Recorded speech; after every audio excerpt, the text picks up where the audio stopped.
Okay, I think we are live. So, good morning, America. Good evening, India. This is Shyam Shankaran, founding volunteer, Bharat Ki Awas. Today, I am on my individual capacity. I'm not representing Congress because we are going to ask here, listen to very important question from civil society. A greater representative of civil society, who else can it be? It can be none other than our MG Devasagayam, former IAS officer. He is part of Citizens Commission on Election. He drives it along with a lot of other top leaders of civil society, along with Justice Lokur and many other prolific leaders. So they are seriously concerned. They feel betrayed by Indian opposition. It's not just Indian National Congress, Indian opposition, India Alliance, etc. Whether Indian opposition is alive in this particular matter to protect election integrity. They have been asking how to bring back ballot and also how we can ban EVM with consistent reports since 2019 election. So let us hear from MG Devasayamji. Today's thinking, we have discussed this topic even a couple of other times along with Devasaya, Mahmood Pracha. Mahmood Pracha and Sam also will be joining shortly. Today's theme is what are the call to action for civil society? How they can get Indian National Congress and the other India Alliance to get to action is what Devasayamji is going to talk. I'll give the mic to Devasayamji. Thanks for taking time out for us, Devasayamji. Thank you, Shan, for this opportunity. And the subject that you selected is fairly provocative. Is India's opposition alive? And that question is not without substance. It has tremendous substance. That's the reason why I agreed also, because I am now speaking from personal experience. No theory whatsoever. Let's not get into democracy theories.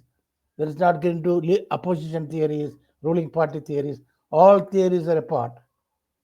I am speaking purely from personal experience of my interaction in civil society and with political parties. The last over 5 years, about 5 to 6 years. Now, let me briefly mention the background before I come to the hardcore. See, we, as a group of former civil servants and also representing civil society, have been keeping a close watch of the electoral process in India. Because as civil servants, we have conducted elections through thick and thin, and we have a fair idea what is the electoral process. And we have been keeping a close watch, particularly ever since we shifted to electronic voting machine. I don't want to go back too much. 2004, the electronic voting machines were introduced. Okay, there was not much of a controversy. 2009, there was a major controversy, and BJP took it up in all earnestness. 2009, as soon as the election was over, they were expected to win the election, and they really raised hell.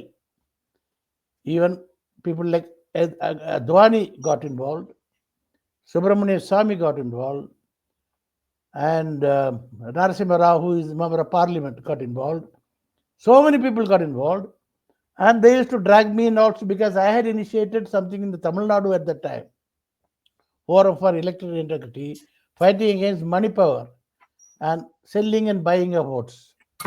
I was quite involved with the electoral process. I had not taken up the EVM issue. But they were in touch with me. We were consulting. Technical experts came from USA, from all over the country. They held a lot of meetings.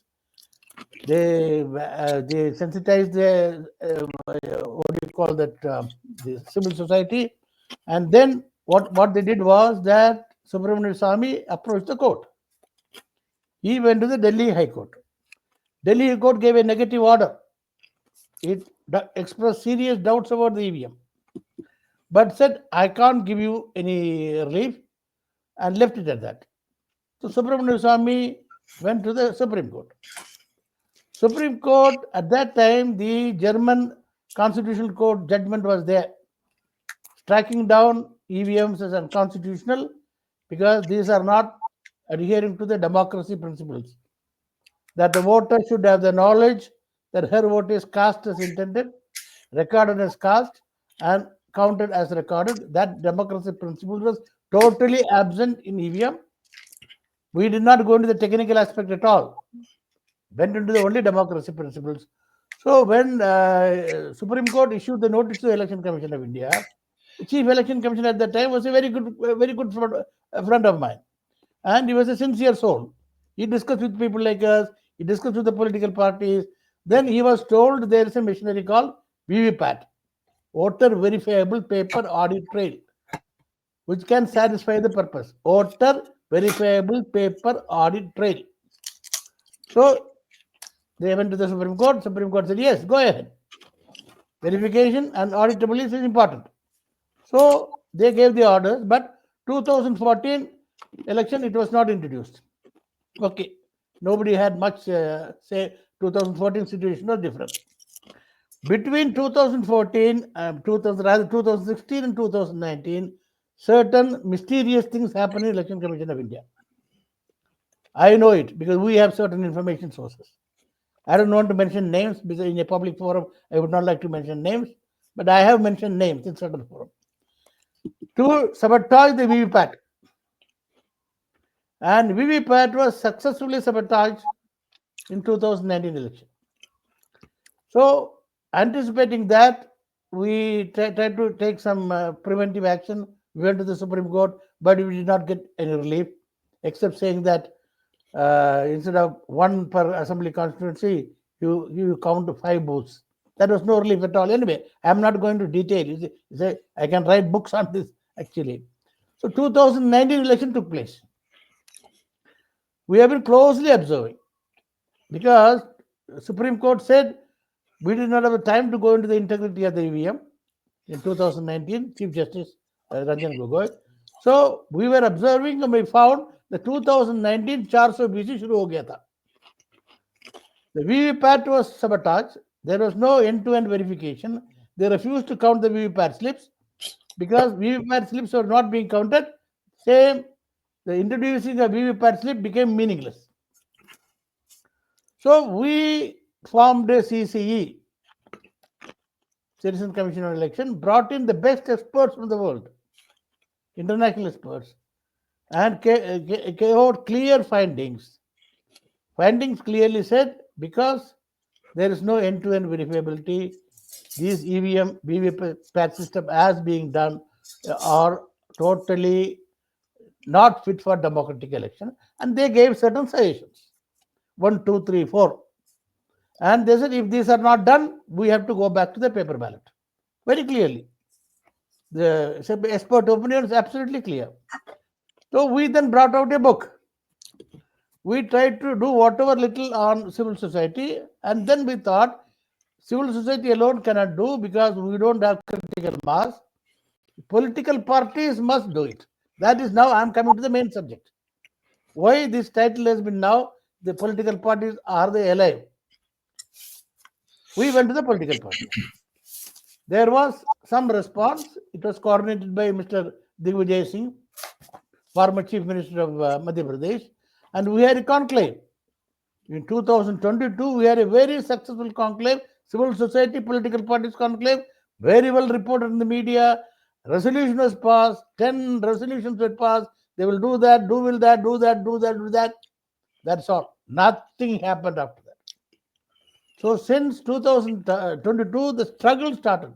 We have been virtually begging the political parties to take up the integrity of the EVM as a big issue and ensure that the proper verification takes place, VVPATs are being put to proper use, kept on repeatedly telling them again and again and again, but nothing happened. Anyway, now coming to 2023, this India Alliance was formed. Earlier there was no formal opposition group. India Alliance was formed. From day one of India Alliance being formed, we have been telling them, see, there are 2 factors that determine people's mandate. One is the way election is conducted. The second is opposition unity index. I said, they got 2014 and 2019, there was no proper opposition unity. So BJP won.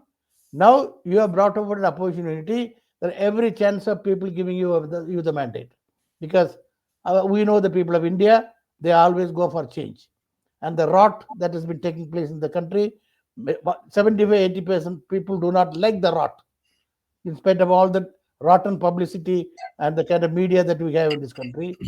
People don't. We have faith in the people. But see to it that elections are being held in a free and fair manner. Kept on repeating. It was taken up at various levels. Discussions were held. They said they will do that, but never did anything. They did not even write a letter to the Election Commission. So when the election of 2024 took place, it took place like it used to take place 10, 20 years earlier. VVPAT was not used. EVM, only EVM counting was there, and EVM counting was there, and there was no verifiability or auditing. That was zero, absent. Our expert opinion told us very clearly that if this verifiability is, I used to ask this question to the top experts, technical experts. He said, if this verifiability is not there, what will happen? The answer is very simple. So there will be spurious injection of votes. Period. You don't know how they do it, but there can be spurious injection of votes. They are denying verifiability. They are denying counting of VVPAT only with the purpose of committing fraud by spurious injection of votes. Anyway, opposition party did nothing. Election took place, counting place, results came. Opposition party did nothing. They said, we are very happy of the result. We are very happy of the result. But we did not stop there. Election Commission's behavior was very closely scrutinized. They were refusing to give absolute numbers. That is a big fraud. That's the root cause of spurious injection of votes. Percentage they were telling. And this percentage kept on increasing. 8%, 10%, 12%. After the polling is over, they refused to give. They refused to give Form 17C. All these were clear indications that spurious injection of vote is taking place and elections are being manipulated. Period. People's mandate is not being carried out. It is being stolen. So some of us sat together, used the Election Commission numbers, and came out with a report. Very clear report. VFD in July itself the report came. And there we said 79 constituencies, we are telling you there is every chance of the people's mandate has been stolen. 79 constituencies. Gave it to these parties, did nothing. They did nothing. Then we issued a notice to the Election Commission of India. Civil society took the risk of issuing a formal notice to the Election Commission of India. This formal notice was also sent to the political parties. Baba, please follow it up. We have put it down in writing. They are refusing to recognize us. They are refusing to even acknowledge us. Political parties, at least they will acknowledge. They will give you. No, they did not ask questions. Now it is more than 4 to 5 months. Now, at least 2014, 2019 election, okay, you did not have the majority. You did not have a proper leader of the opposition. Now we have 240 odd MPs, 43, 44% of the parliament. We have a formal recognized leader of the opposition. Why are you not asking question? That is where we kept on knocking their door, again. They said they will do it, but then they lost the question. So what happened was, after a certain time, you start suspecting. There is something fishy.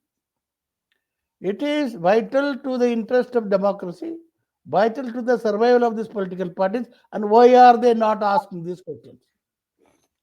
Then Haryana came. I'll finish my first phase and go to the second phase. Haryana election came. Clearly there was manipulation. 3 times they changed the voting numbers and percentages. We immediately, that next morning itself, came out with the report. And instead of raising this question, why there is spurious injection of vote, why there is an 8% spike of votes after the polling is over, they asked a totally immature question. Oh, battery ka 98%. That is an irrelevant question. That is only a factor, The main question is, why has the votes polled? You are not given the numbers. Constituency wise number they did not give constituency number. They gave only district wise number, and they kept on changing it. And finally, suddenly we found the whole election ulta sida ho gaya, and these people started, and they did not even ask question. Now we kept on knocking as if, and repeatedly some regional parties also. I was mostly concentrating with the Indian National Congress, but they were talking to the other parties also in Maharashtra and other places. But zero response, zero question. Then we started sitting together and analyzing it. Baat kya hai? That is when we raised the suspicion of sleeping cells. Sleeping cells of RSS that is penetrated into these political parties, more importantly, Indian National Congress. Now, Mahmood Pracha has openly come out and given the names. I am not giving names, but the suspicion is there. Why? I am coming to that part now. Now, if something happens one time, it is accident. If it happens second time, it is coincidence. If it happens the third time, it is deliberate. There's something fishy. What happened the first time? Now, in 2023, sometime towards November, December, the entire criminal law was changed. The earlier law was thrown out and new set of law was brought in. It was very draconian, absolutely draconian. It has killed democracy. And opposition parties did not raise much of an issue. Chidambaram was given charge. Chidambaram is the most autocratic man. Worse than RSS fellows. I know him. He was the one who came out with all draconian laws. And they did not raise any objection that time. Even when they tried to raise objection in the parliament, 146 MPs were thrown out. They were removed from parliament and the law was passed. It was to come into operation on 1st of July this year, after the new parliament was passed, with about 240 members sitting there. We have been pleading. Civil society, constitutional contact group, our lawyers, this, that. Please ask them to postpone. Let us have a discussion. People have given fresh mandate. Political parties didn't take up this issue at all. Didn't take up. And these laws have come into force. And today India is not a democracy. It's more of an autocracy. Legal autocracy. Number one, they did not raise. That is a purely RSS agenda. Okay. Coming to the next one. Suddenly, there's a total ban of civil servants being part of RSS. RSS is a complete political organization and is an anti-national organization, anti-constitutional organization, Hindutva, and Rule 5 of the Civil Service Rule clearly says nobody can be a member of such a group. It's bad. Suddenly they lifted it. They allowed every civil servant to be a member of the RSS. Today, IAS officer can be a member of the RSS, can participate in shakas, he can participate in Hindutva movement, he can participate in all kind of hate speech and hate movement, and still be the district magistrate, be the secretary, be the IPS officer. I mean, they just one fine morning, they withdrew that ban. As I said, anybody can become member, and civil society shouted. We were in agony. We opposed it tooth and nail, but political parties didn't lift a finger.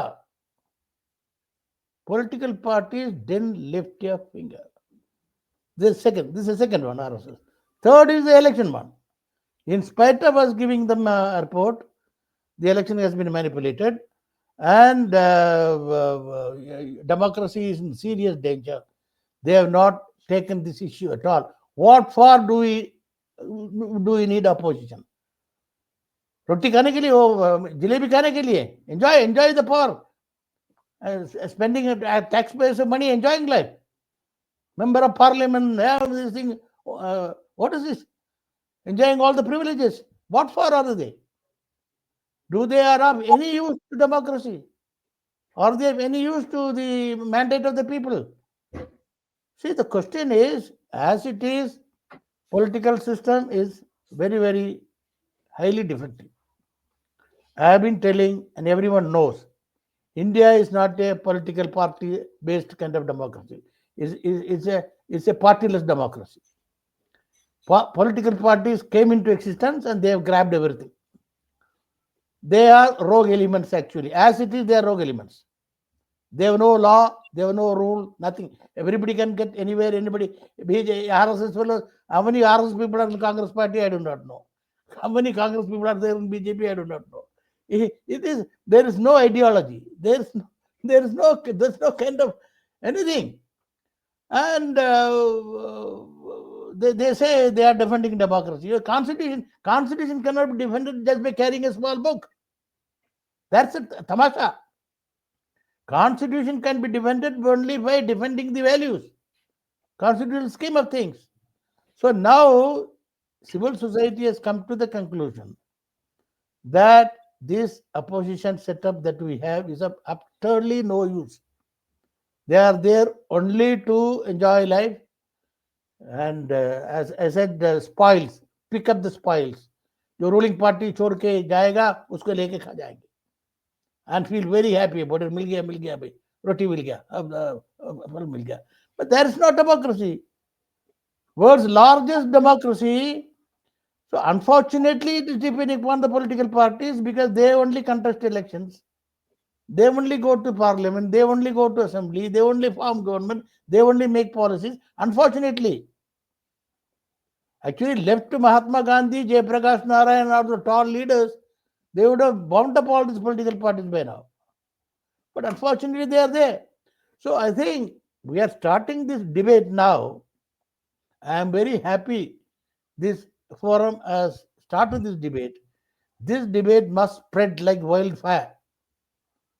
See, there are so many issues. You keep on talking every issue.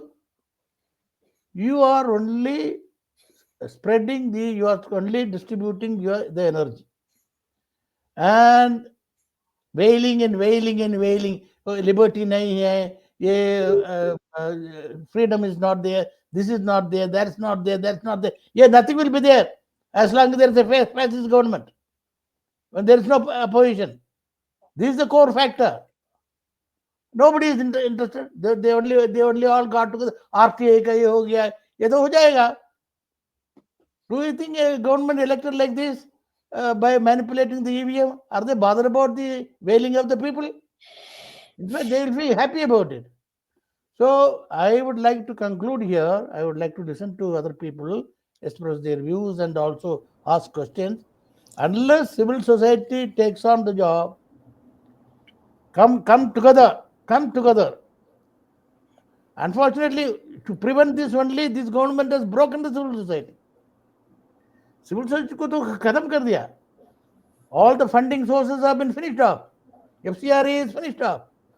And whatever is left, they like Sai Baba, they did place him under arrest and put them behind bars, and eventually the poor fellow, he dies in his 50s.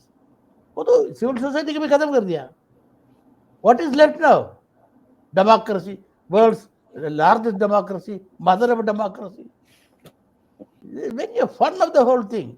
So my appeal is, unless we wake up now, people like us, I am 80 plus. Sam is also 80 plus. I don't know how many years we are going to live.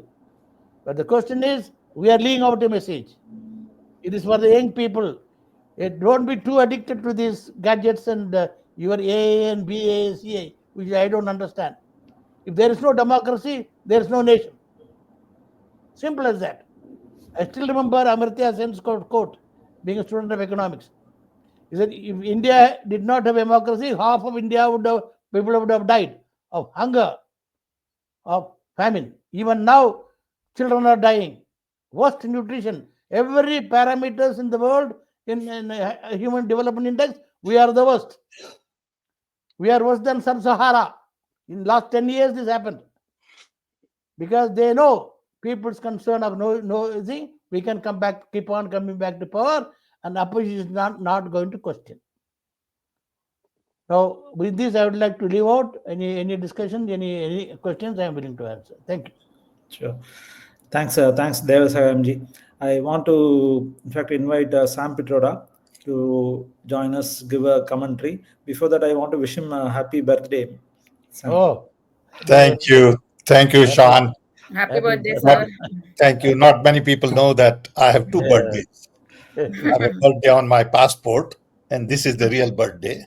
Okay. So I enter 83 now. Okay. Happy birthday, sir. Thank You you, are everybody. you are at par with me now. Thank you. Thank you. And First of may all, you my remain. apology for being little late. I was on a call on Global Gandhi, and this call went on for about 2 hours. We had some very interesting Gandhians from all over the world talking about how to take Gandhi global. So we have created a website, a platform for all global Gandhian institutions to come together to collaborate, cooperate, co-create, and communicate. So if there is an event in South Africa, that event could go global. Today, all these institutions are not really well connected. I've been very concerned about Gandhian institutions in India because BJP government has basically taken over these institutions, killed some, transformed others. I know what happened with the Gujarat Vidyapit. I've been deeply involved in it. I know what they are doing to Gandhi Ashram. And I'm really worried that one by one, all Gandhian institutions are going to be basically saffronized in their own little way. Coming back to today's conversation, I want to compliment my friend, our speaker today, Devashayam. He has been on this as a missionary for a long time. I respect him a great deal for tenacity, for his focus, and the contribution he has made to this whole concern from the civil society for elections to be fair and free. He's not fighting EVM as a machine. He's not talking about software and chip and how to intervene and how to manipulate. He's really talking about much broader issue. I got to know about his work 3 years ago and the kind of deep insight he and his colleagues, including some professors from IIT, technical experts have, is remarkable. Unfortunately, many in India have not paid the attention they deserve. So every little bit I could do as a concerned citizen to bring their message to public, I want to do it. I see that as a duty for all of us to put on table not only their view, but their report and discuss it. Their report very clearly outlines all the details and concerns from the viewpoint of not only civil society, but also an average voter. The key issue is Are you really counting the vote I'm casting? And that's where it becomes murky. You show me receipt for 7 seconds, you drop something else, you don't give me receipt in my hand, you don't count 100% of the receipt in the name of it'll take more time. And everybody sort of buys into this idea. And there isn't enough resistance, even from political parties, for whatever reason. I've tried to do my best to explain to people, but apparently people don't think deep enough to understand the importance of it. Because immediately when you say something, they'll say, but you won that election. What about that? So it gets into tutu meme. And political parties are not really aligned to raise their collective voice and say it is not about this election or that election. It is about fundamentals, as SenseWithSam said, related to democracy. It is about my fundamental right to make sure that my vote is properly handled. So I think this debate is not over. We started on this program almost a couple of years ago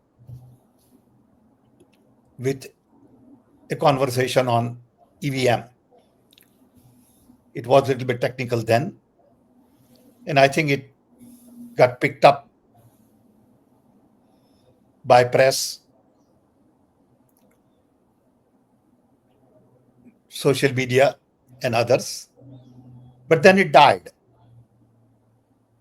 And what happened in Haryana election, what happened in the national election is of concern to me. I don't have answers, but I have a lot of questions. And it is the responsibility of the Election Commission to provide answers and not just walk away from it, not hide under their authority or under courts. As citizens, we demand explanation on a lot of these things, whether it is battery life was 90%, more votes were shown. There are all kinds of details. I'm not very comfortable with the election process and the results. We have 2 more elections coming up, Jharkhand and Maharashtra, and I'm equally worried. You can win if they want you to win. If they don't want you to win, you can never win.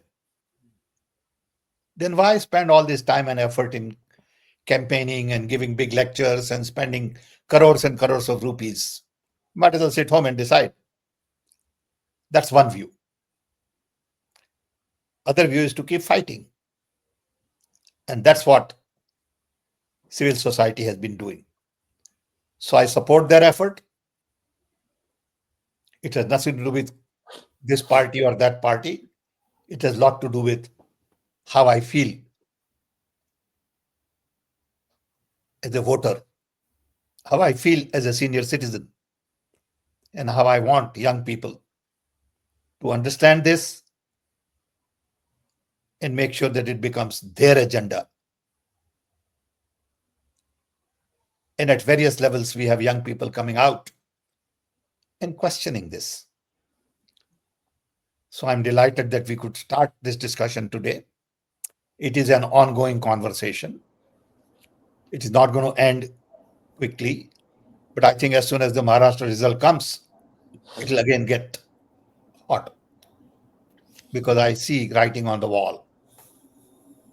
Okay. Maharashtra is very important because it is the financial capital of the country, Mumbai. A lot of money is controlled from there, and I don't think anybody would like to let go of Maharashtra. And it will be reflected in the manipulations in different ways. So with this, I want to again thank Sean and Priyambada for this weekly regular interactions. We have lots of things to talk about, and Gandhi is one of my favorite topics to talk about. And I am very concerned that this government has really systematically attacked Gandhi's legacy at many Gandhian institutions by putting RSS people on the board, by capturing Gujarat Vidyapit, by sort of making Gandhi Ashram more of a tourist attraction with, all kinds of modifications. And it just doesn't feel Gandhian. And I worry about it. So with this, let's open up for a broader conversation. Thank you. Thank you, Sam. I want to start with the Bilal, one of our good friend and an active community leader in the Sense with Sam interactions. He's a technocrat, so he has been following EVM conversations. So, Bilal, as a civil society participant, what do you think as a call to action? So, people like Devasaga MG who have been hand holding this fight for a long time are kind of frustrated, or they feel even betrayed. In fact, according to even Devasagam's own word. So, what do you think as a young technocrat? What do you think as an Indian voter? What do you think as a call to action? Well, can you hear me? Okay. Yeah. So to explain that, let me tell you the story about how I got into this group as a concerned citizen as well. So I was sitting with some Congress people, and I won't name anyone. They are kind of middle level people, and they were discussing about various issues, the Lok Sabha election especially. And when my turn came up and I talked about EVM, they were very aggressive. Like, don't even talk about this subject at all. Like, it's not just my opinion is wrong or right. It's more like they don't want to talk about this thing. So I waited, and then until a lady, I sort of pressurized us, like, what is the matter? Like, you don't even want to talk about this subject. What is the matter? And she said that at so and so meeting they brought this up, and they were very rebuked in a very bad way. Since then, everyone doesn't talk about this subject at all. So I then asked them that, okay, who will you listen to about this subject? If not me, I'm a nobody. I'm nobody in the Congress. You might not trust me.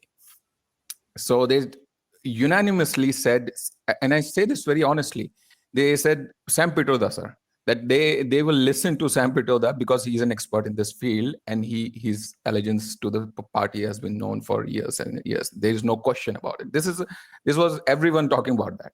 So I got into this group in that way. There are what I'm trying to say is there are psychological issues within the party as well. That there is a very strong sense of denial. There was a very strong sense of denial.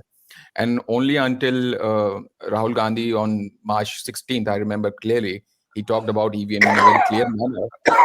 And I went back to this Twitter space and I asked, like, what do you think about all this topic now? Now they were very open about it. So that sense of, psychological thing, denial got diluted a bit. But there is still a very strong denial about how much is the extent of this manipulation. There is a lot of guesswork, like, oh, battery, all this talk about battery and this, all that, and maybe there are 3-5%, that's much. And if we bring all the people to come to vote, and then all their manipulation won't work and all that. There is a lot of guesswork, not scientific thinking. When you do a proper audit of the machine or the process itself, not even the machine, but as Devasaham sir has pointed out many times, the process itself, if you audit it properly, what is working and what is not working, what is proper, you will see that there are glaring issues.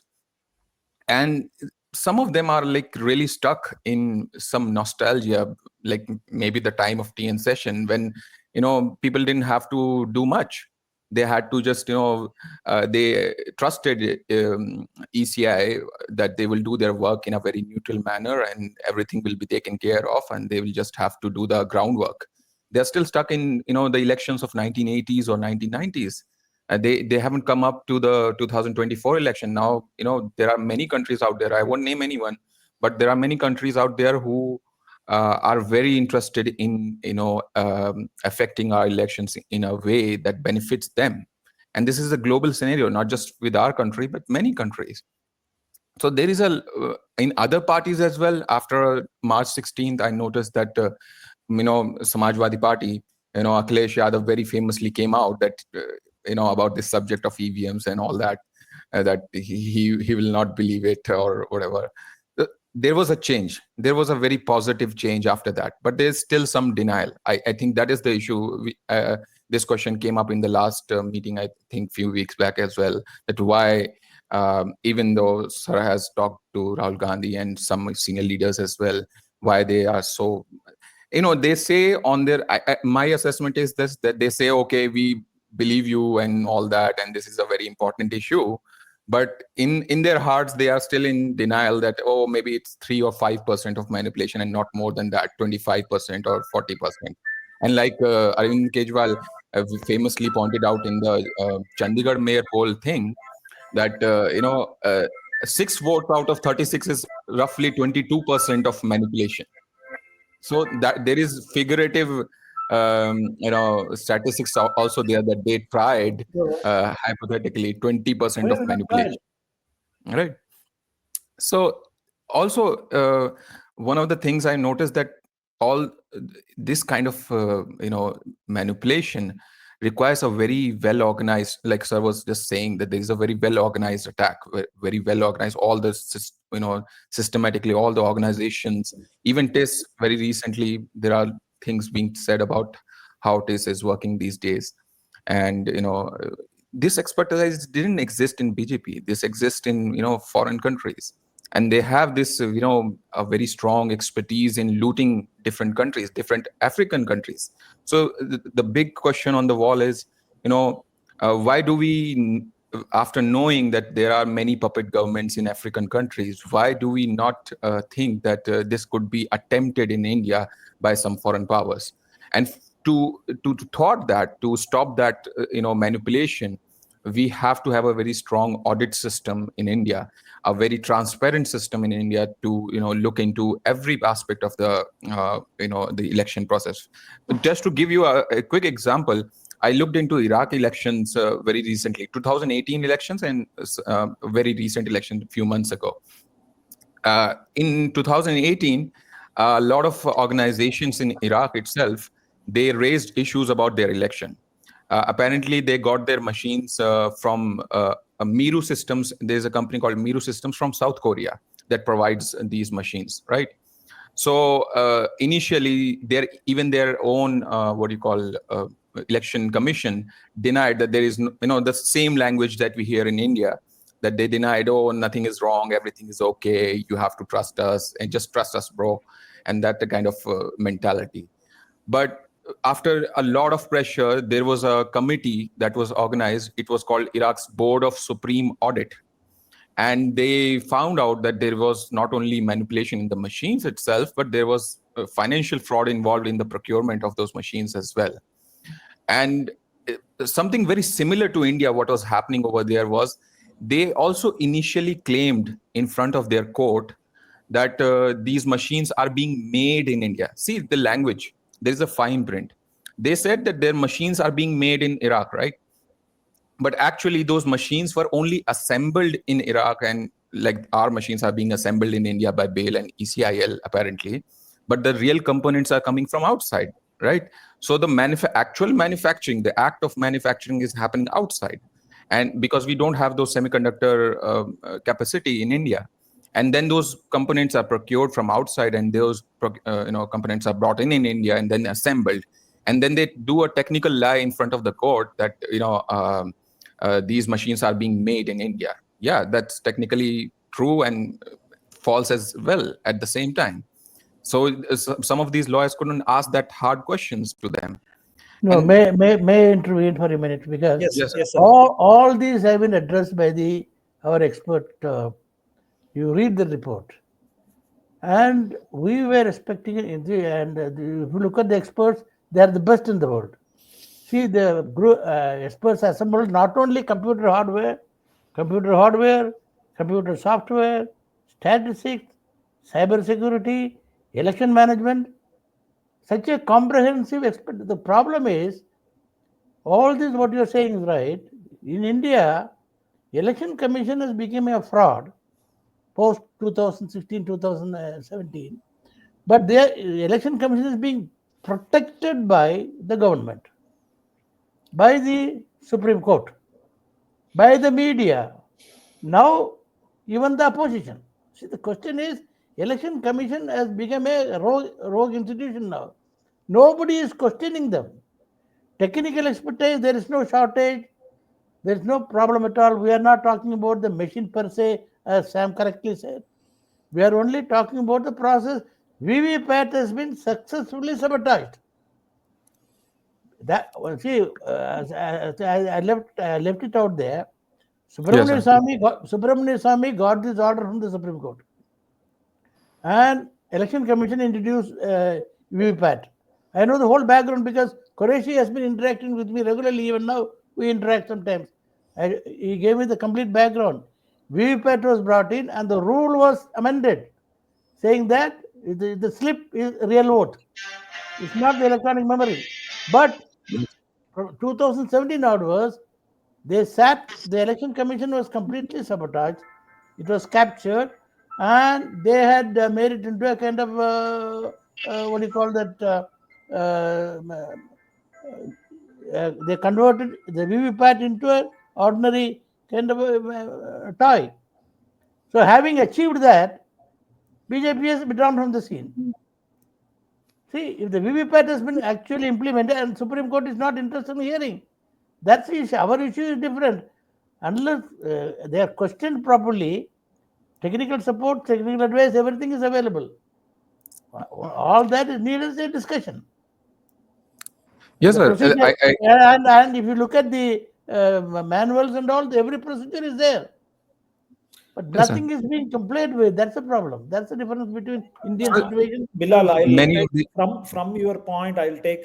There's a lot of denial in Congress kind of opposition parties, and only when there are leaders like Rahul Gandhi speaking out about EVM, I think people are mobilizing and trusting that there is a electoral integrity issue, and then coming along. So there is a need for the top leadership to speak, which is the buck stops with Rahul Gandhi. I will make it very simple. So I'm quickly going to go to our friend Mahmood Prachar from Mission Save Constitution. He's advocate in Supreme Court. He has been fighting. He took the charge to even go fight the election and documented all these processes. Where are the gaps? How they are manipulating. So he's challenging this in the court. And this week, he, as a warrior, through his Mission Save Constitution, he went and protested in front of All India Congress Committee office. So he thinks Congress is the primary opposition who has the responsibility. So he has started a protest in front of Congress office. I want to give him mic, and then I want to hear about his protest and also his thoughts about why he is thinking Congress. Go ahead, Sam. Can I just take a minute and welcome Mahmood? Yes, sir.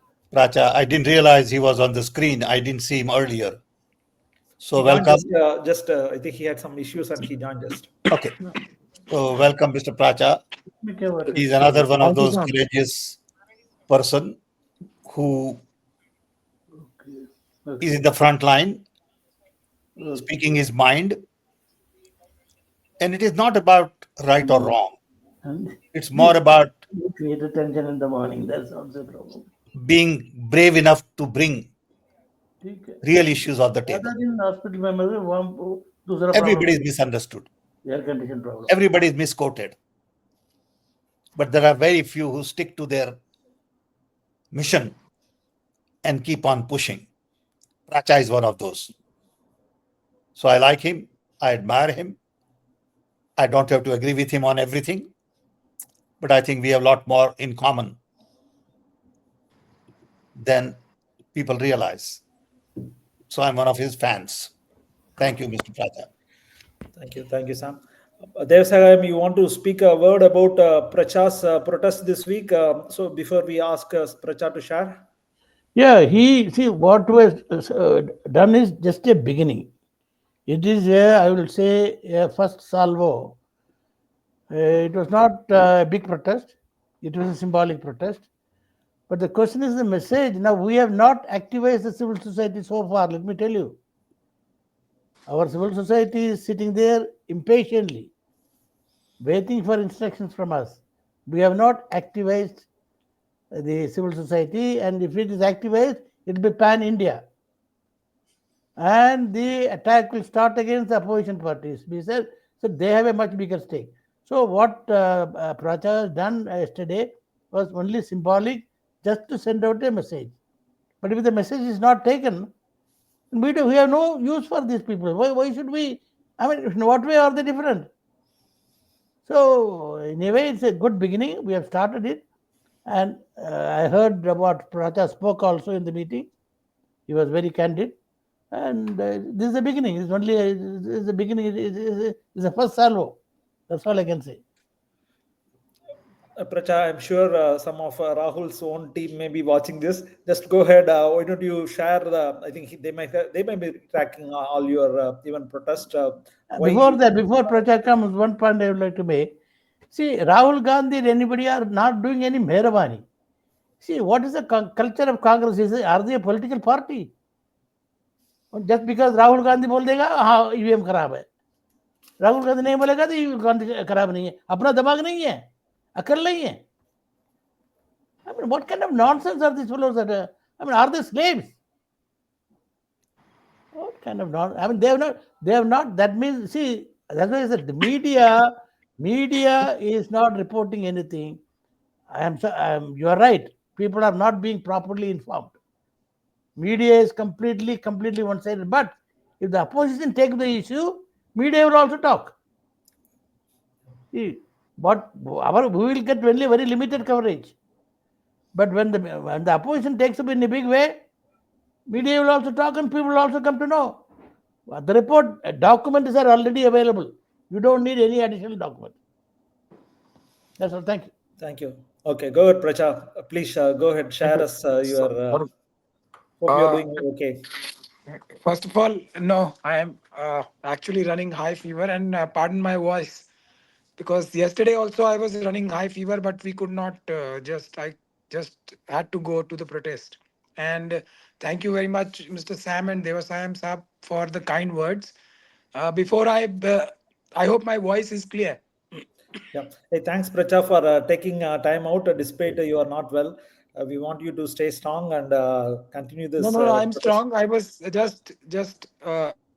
I just conked off. I just woke up, so Yes. I'm so Yes. sorry No, no, because your I voice is don't okay. take Perfectly usually. okay. Yeah, all right. So I want to thank Sam and Devasayam Saab for their kind words for me, especially Sam Pitroda Saab. But I would like to add what Mr. Sam has said, that maybe we don't agree with each other always.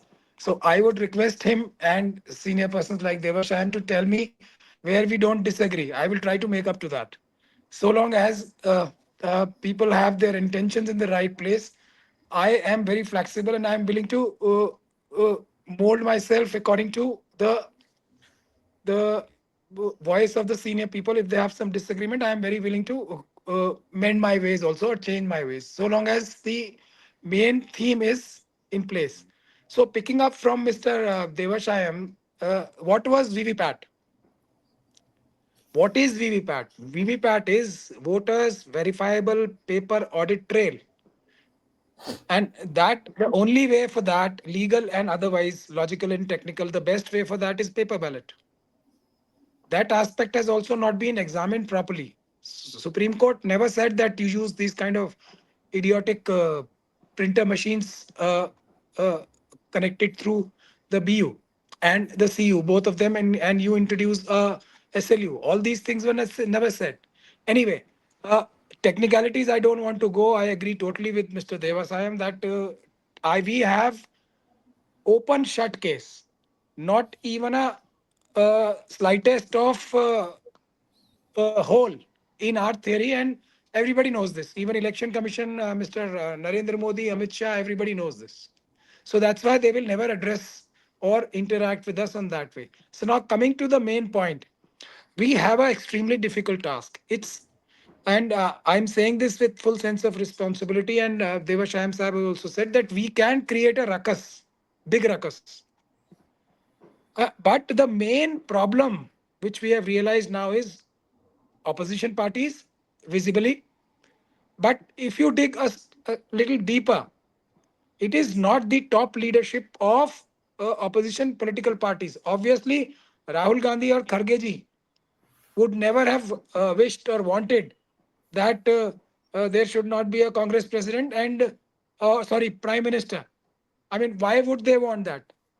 Rahul Gandhi ji would never want that he should not become prime minister. That's what I will feel because he is into electoral politics. The problem lies with, as we are calling them, the sleeper cells.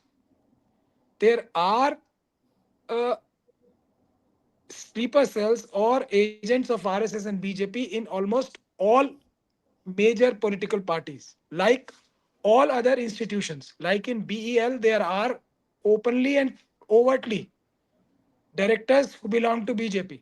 Like election commission is nothing but all these three election commissioners. They are nothing but direct agents of Mr. Narendra Modi and Mr. Amit Shah. Similarly, what is the biggest obstacle in between, which could have been there in between the election commission, RSS and BJP on the one side and the other side? Not the Supreme Court, not anyone else. The biggest obstacle would be the opposition political parties because clearly they are the biggest losers. Now, these sleeper cells have effectively snatched the PM's post from Rahul Gandhiji's hand. I am sure he would have never wanted this, he would have never planned this. So, this is pure, simple logic. As to put it once again in Devashayam Sahab's word, the Congress has actually snatched, India Gadbandhan has snatched defeat from the jaws of victory. I'm sure none of the leaders of the top leaders of any of the India Gadbandhan parties would have wanted that. So this is the ground reality. So we have realized our fight is not with the opposition parties. Our fight is with the sleeper cells in the Congress party. Why Congress party's name is coming again and again in the front is because that is the largest political party which BJP feels and sees as the biggest obstacle pan India. Once Congress is removed from the scene, and I'm not saying this with any because I don't want anything from Congress or any other political party from for that matter. The civil society does not want anything. All the people who are actually fighting the battle from the front, they have no actual desire for any post or any kind of lucrative return. So what we are, I am saying this again with full sense of responsibility that the RSS and BJP wants to finish off. And sorry for my harsh words, Gandhi family. Somehow or the other, they feel, rightly or wrongly, I would not go into that detail, that they, as a family, are one force which can undo their meticulously planned designs, which they have done for almost 100 years now.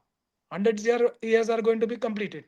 So the only way which has actually made RSS survive all these years of Congress rule and other rules is that they have planted their, and this is a most serious thing, their sleeper cells in and around Gandhi family as well as top families of major or political parties. So therefore, we have identified two people, and I don't want their post. Why in God's name will I take their name? I have no axe to grind against these two people, Mr. Venugopal and Mr. Jairam Ramesh. I have absolutely no axe to grind against them. In fact, I have never met Mr. Venugopal in my life, although I was in charge of Kerala Youth Congress. So he was not a very prominent worker of Congress party in uh, late 1990s and early 2000s. But I know Jairam Ramesh Saab personally, but I never had any altercation with him under any circumstances. I always had good terms with him. Still, I'm saying because his deeds are such.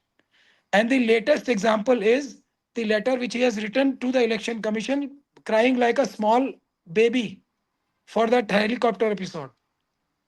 And the Election Commission dares to slap Congress party on his face every time. Pardon me for using this. I mean, who is Election Commission? What is Election Commission in front of Congress party?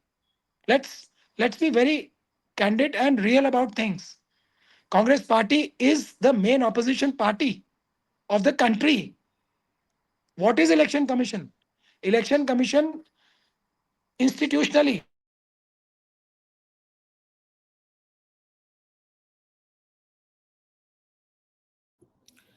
Prachai, we lost you. Hello.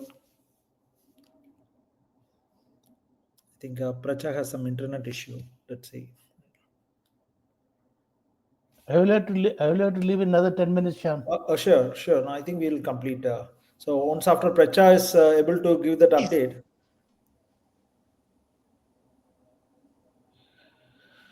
So I think Pracha is concerned about many of the Congress party's senior leaders' apathy. So I think let's try to hear his perspectives.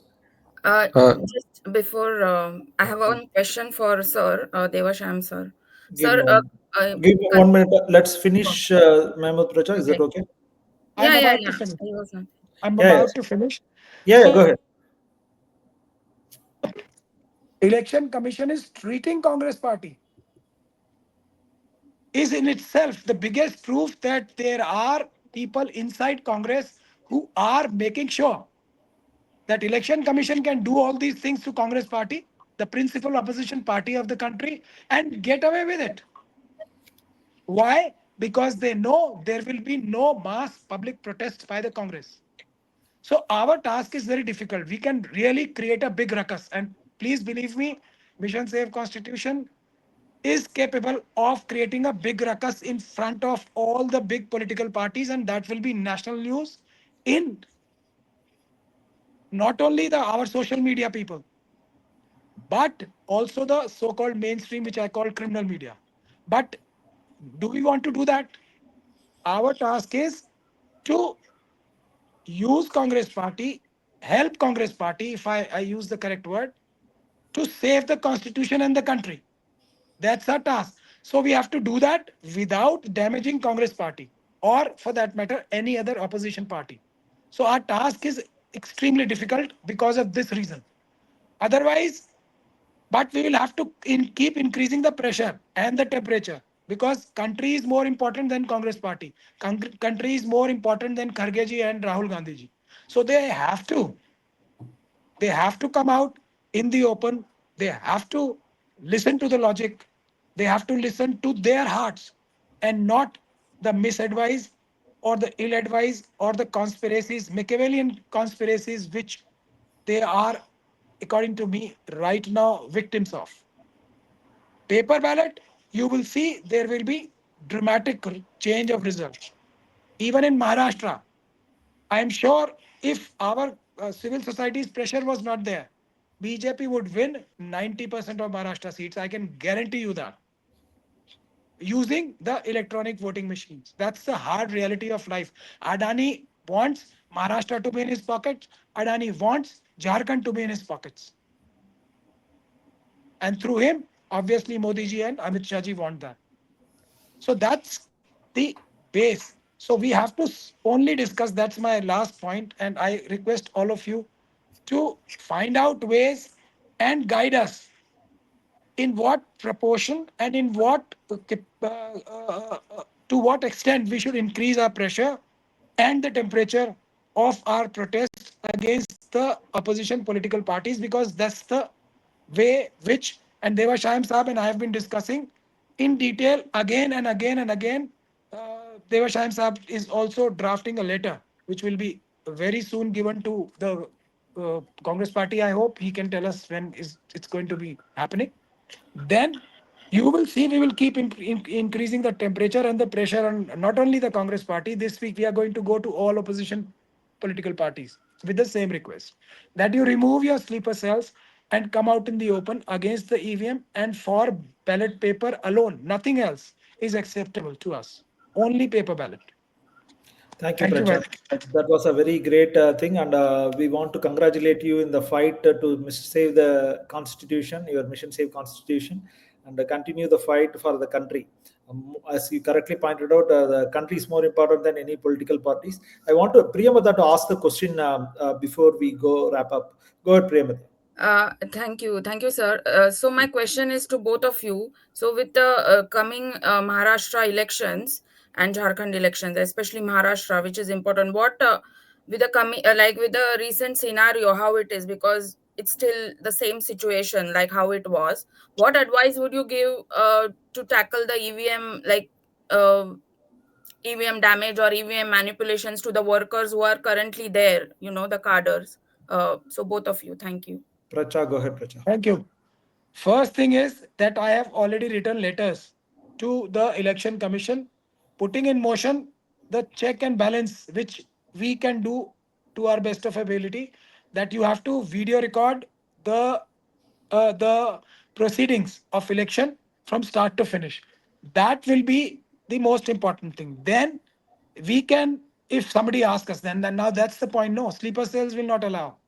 I can send letters which, and I can teach the candidates who are contesting elections how we control the EVM menace in Rampur, and that will be a very effective way of doing it, because at every stage election commission has to prove itself to you, especially at the time of SLU, especially at the time when the machines are handed over to polling parties.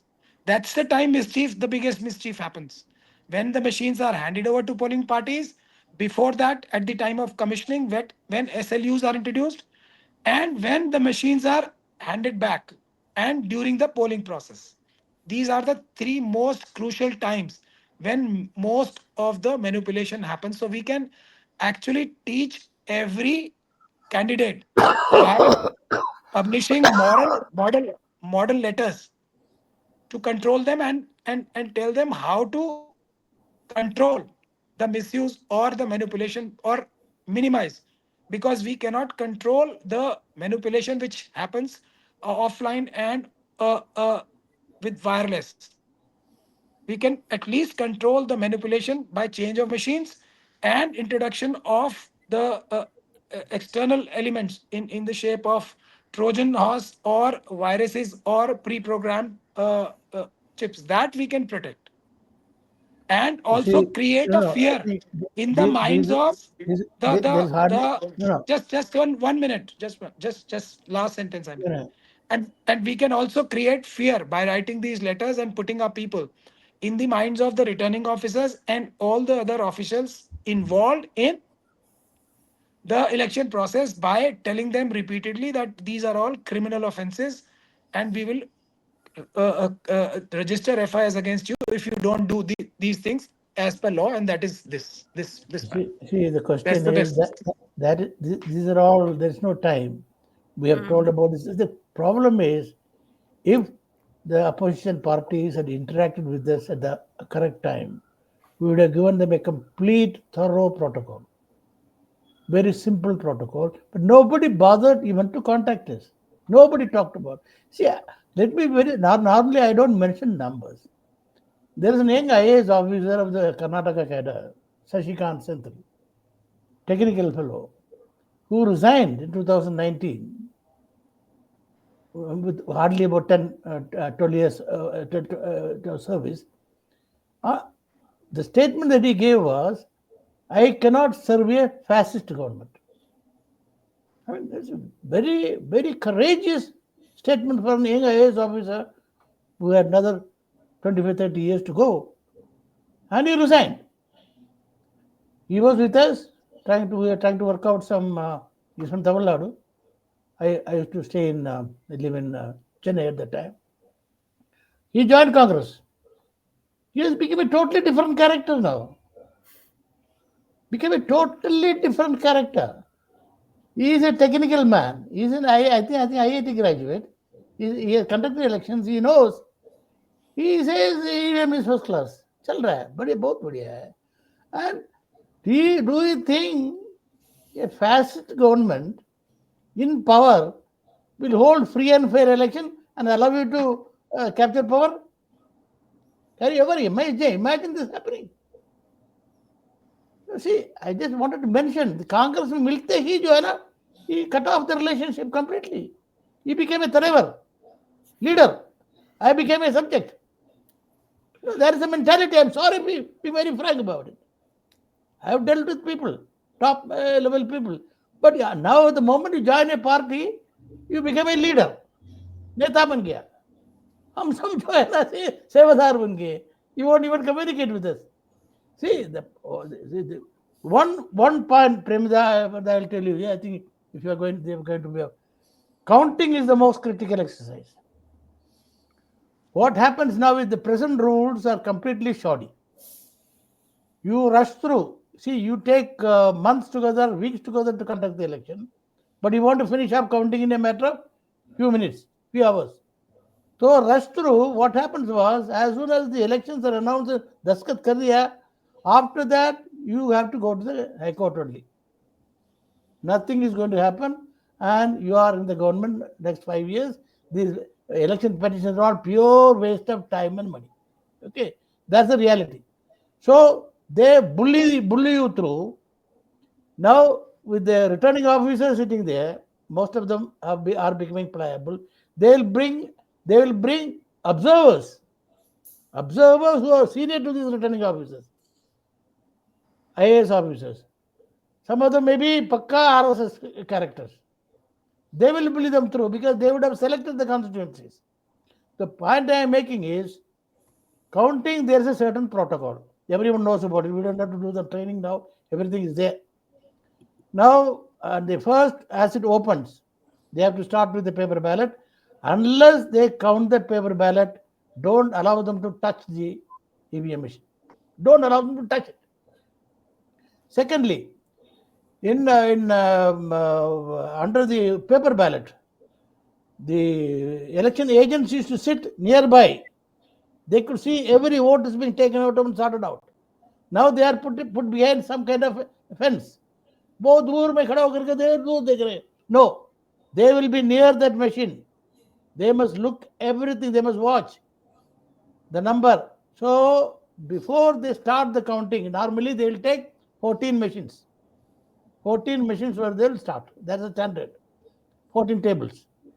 So they must see to it that machine, number one, the number matches. Number two, the timing matches. There are protocols. I don't want to. And 17A, 17C matches. All this matching is done. Unless this matching is done and you are satisfied, these are the votes that are actually polled, not manufactured. You don't allow the counting to start. एक दफा counting start हो गया तो खत्म हो जाता है. Don't allow them. Each round, perfect matching of all these as per the protocol. For instance, Congress, this one of the Senthil is the war room chairman. You should know. He has conducted elections. Problem is, these returning officers and BJP fellows, they will try to bulldoze. But make a scenery in such a way, you mobilize enough number of people and see to it that you are doing disturbance doesn't matter. You are doing it in the interest of free and fair election, unless everything matches as per the norms, as per the. Don't allow the counting to start or counting to proceed. Don't allow them to declare the result. That is where I think we can do at this point of time. बाकी जो कुछ करना है तो कर सकता है. We have already told them what needs to be done. About 17C, 17A and all these are there. So before starting each round, exactly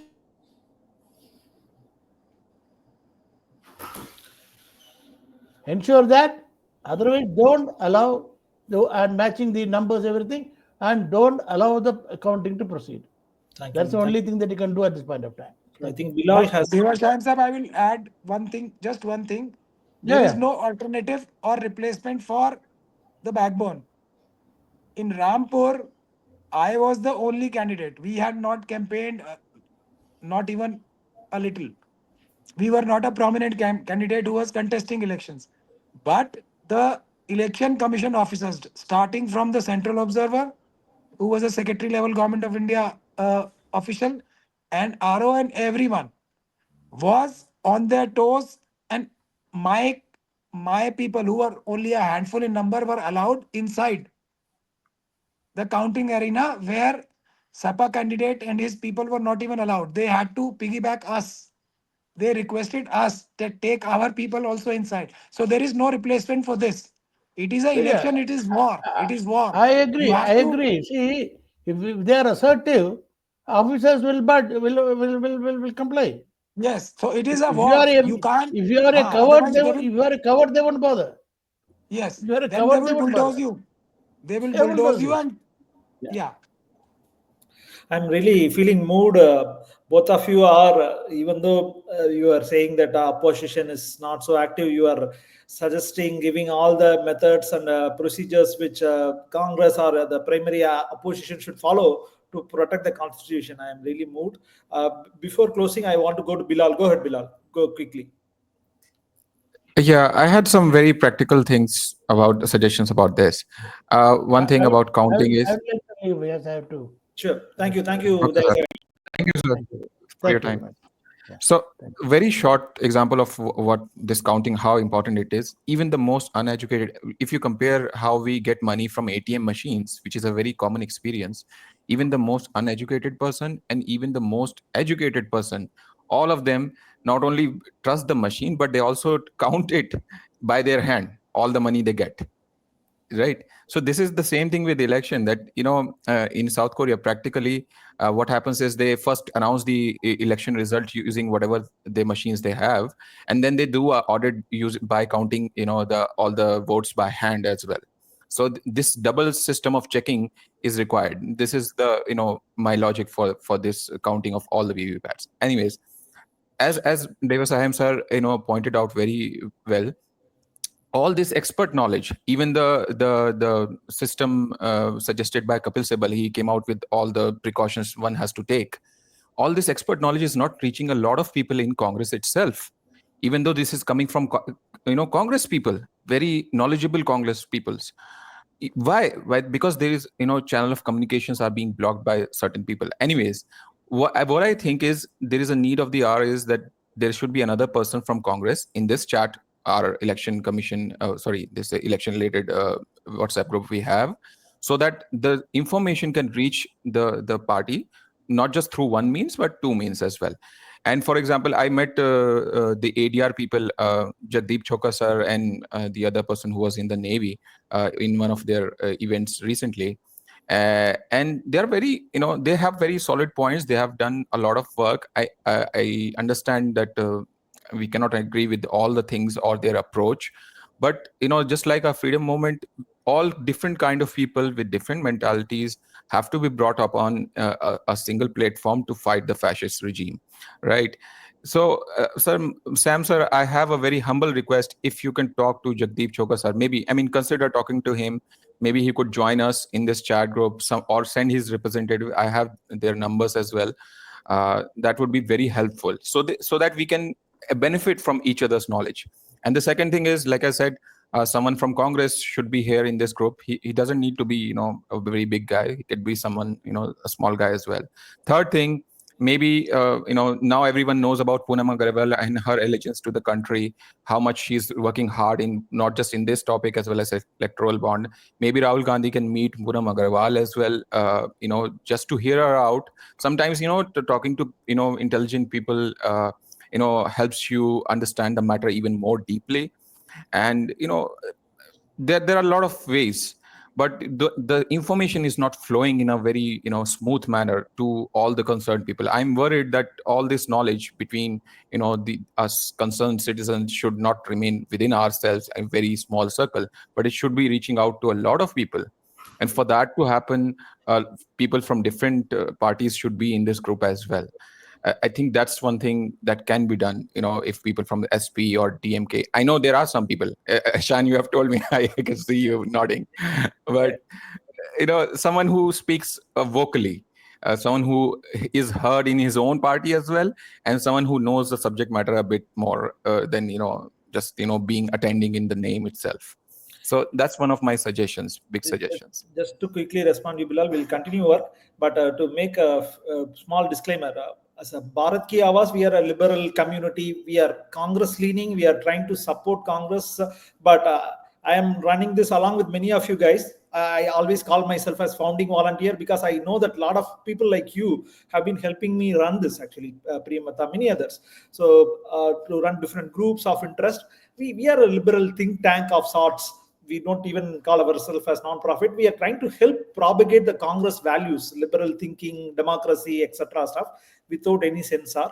So I think that's what we are doing. So I think a lot of times when Sam speaks or I speak, even we don't even wear our Congress hat. That's the reason we are able to boldly express a lot of our thoughts. I today want to in fact call out the Mahmood Pracha, the sole warrior or one of the top warrior in this. He started his whole career in Congress. I was amazed when I heard when he started his Indian Youth Congress days in JNU. Why don't you tell quickly about how much you loved Congress or even still love Congress? But now you have moved on in your life and you have your own thing, but still, I want to quickly hear about that, Mahmood Pracha. In one line, most of the leaders you know in Congress who have as much as sweat they have given for the Congress party. I had given more blood, to say this in one line. And now you can name any top leader and I will match his work and my work. That's my contribution, but that's not important. I was brought into Congress and that person is no more. Sam Saab's friend and our elder brother, Rajiv Gandhi. I was president of Campus Law Center. So my only soft corner for the Gandhi family remains only because of Rajiv Gandhi. Because a lot of bad things have happened to me by people, especially one Mr. Ahmed Patel. He almost finished me off in different ways, but I can't fight with Gandhi family. That should remain private in this group only because my relationship with Rajiv ji is froze because he died. I can't fight with him. If he was alive, definitely I would fight Gandhi family because a lot of bad things have happened to me because of one very powerful leader, which is Ahmed Patel. But that being so, I will always have affection for Gandhi family because Rajiv ji gave me my first break. And I've done enough. It will take many, many hours for me to say what little I've done. But most of the people you see holding major posts, a lot of people have learned from me everything which they display, but they still fall back to me whenever they are in great difficulty. I can say this. Whenever they will have any actual problem, they consult me only, but I will not divulge their name because that will be betraying their trust. Bilal, to answer you in short, there are a lot of great Congresses inside the party, outside the party, even by heart, Mahmood Pracha feels himself as Congressy because that's where he started, working along with Rajiv Gandhi's. So maybe I think that's where we want Congress to be more vocal. We feel that the buck stops with Rahul Gandhi. So if in case he can mobilize the entire country to save the electoral integrity, supporting this movement of banning EVM, bringing back ballot, or at least at the worst case, at least making sure that 100% VVPAT is counted by doing protests of sorts. I think that can help. Sam, any closing thoughts? Shan, sorry, I just want to, because there is one speaker who is like waiting since an hour now. So can you unmute and ask your question, pro tem? Quickly. Yeah, quickly. Pro tem, can you unmute and ask your question, please? As we speak, we have got 300 viewers staying for Ah. good 1 hour. Yeah. I can't hear him actually. Okay. That is No, fine, sorry. Priyamata. Yeah. So ask him to submit the question through chat and then we will try to get the response from Sam. Okay, yeah. Sam? Sam, you are on mute. Sam, you are on mute. Thank you, everybody. We had a very good conversation. Thanks, Mr. Pracha, Bilal, Shan, and Priyamvada. As always, we learn a lot from our speakers. And I hope today we could give a little more clarity to people on this whole election process and the fact that it is not about EVM machine. It's about the whole manipulation. So thank you, Mr. Pracha, for what you do. Thanks, Devasham. And see you next week, guys. Thank you. Thank you, Sam. Thank you. Thank you, sir. Bye. Thank you, Pracha. Thank you very much. Yeah. Thank you, Bilal. Thank you, Priyamata.